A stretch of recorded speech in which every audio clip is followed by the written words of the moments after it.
Assalamualaikum warahmatullahi wabarakatuh. Saya Lisa Putri Hardus Solihah, kelas 12 keperawatan.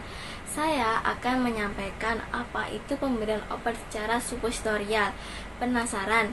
Yuk kita bahas sekarang. Terlebih dahulu saya akan memperkenalkan guru mata pelajaran saya, yaitu Bu Daisy Nuraini. Selanjutnya masuk materi yang akan saya sampaikan. Tahukah kalian apa pengertian dari pemberian obat secara supositorial? Penasaran? Yuk kita cari tahu. Menurut Markus, supositorial ini berasal dari bahasa Latin yaitu sub, artinya bawah, ponere yaitu artinya ditempatkan. Jadi, pengertian dari pemberian obat secara supositorial ini ialah suatu tindakan keperawatan yang umumnya memasukkan obat melalui rektum atau anus dengan pemberian obat bentuk sediaan supositorial. Dari sini, apakah kalian sudah paham? Setelah pengertian, apakah kalian tahu tujuannya? Penasaran? Yuk kita cari tahu. Jadi, tujuan dari pemberian obat secara supositorial yang pertama menjadikan lunak feses, yang kedua merangsang BAB, yang ketiga memberikan efek lokal dan sistematik. Setelah membahas tujuannya, mari bahas lebih dalam apa saja bentuk-bentuk dari sediaan obat supositorial. Yuk, simak.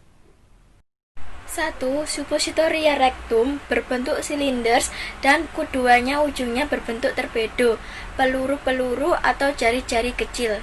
Kemudian yang kedua, pesarium atau ovula, bentuk supositoria untuk vagina, biasanya berbentuk seperti lonjong atau kerucut. Ketiga, baugi, bentuk supositoria untuk saluran urin atau kencing, yang biasanya berbentuk ramping seperti pensil. Nah, kalian penasaran seperti apa gambar bentuk dari sediaan obat supositoria? Nah, ini.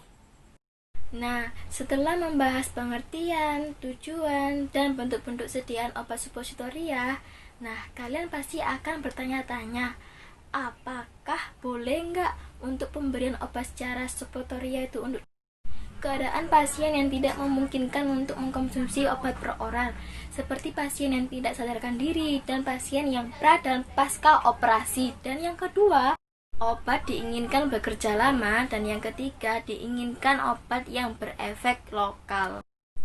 Sudah kebayangkan apa itu pemberian obat secara supositorial? Tapi belum selesai, karena pemberian obat secara supositorial ini ada kelemahan dan keuntungan bagi si penggunanya. Penasaran? Yuk simak. Jadi, pemberian obat secara supositorial ini keuntungannya yang pertama, 1. Dapat menghindari terjadinya iritasi pada lambung, dan yang kedua, dapat menghindari kerusakan obat oleh enzim pencernaan dan asam lambung. Kemudian yang ketiga, obat dapat masuk langsung melalui saluran darah, sehingga obat berefek lebih cepat dibandingkan dengan penggunaan obat secara per oral. Dari sini, apakah kalian sudah paham? Jika sudah, mari yuk kita bahas apa kelemahan dari obat supositorial ini. Yang pertama, tidak nyaman digunakan, karena seperti orang yang mencoba pertama kali menggunakan obat supositorial ini, jelas tidak nyaman sebab berbeda dengan penggunaan obat oral. Yang kedua, absorpsi. Obat ini seringkali tidak teratur atau sulit diramalkan. Nah guys, pemberian obat supositorial ini sudah saya sampaikan. Biar nggak kalian aja yang tahu, yuk share video ini. Sekian dari saya. Wassalamualaikum warahmatullahi wabarakatuh. Sampai jumpa.